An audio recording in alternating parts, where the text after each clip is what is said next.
Мы продолжаем работу по приведению в порядок жилищно-коммунального хозяйства. В прошлом году смогли заменить 72 километра ветхих тепловых и водопроводных сетей. Казалось бы, для кого-то это может быть не слишком большие показатели, но хочу сказать, что 3 года назад этот показатель был всего 3,2 километра.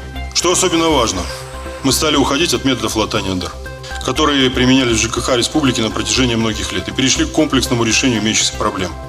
Назову несколько примеров. Так, например, водоснабжение города Микунь в прошлом году действительно приступили к очень сложному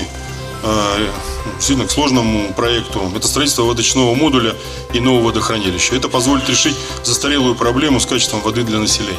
Также выполнены ремонтные работы на очень проблемном участке, я бы сказал, размороженном полностью, Усинского водовода в Воркуте.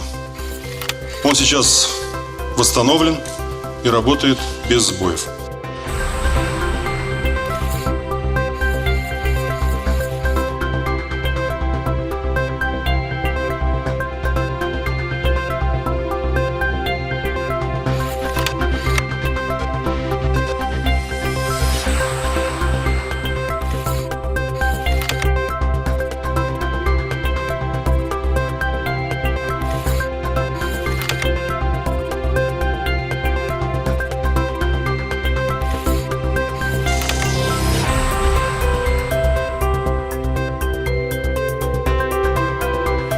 В этом году мы прожили очень спокойно, очень хорошо, ни за что не волновались. Температурный у нас режим стал стабильный.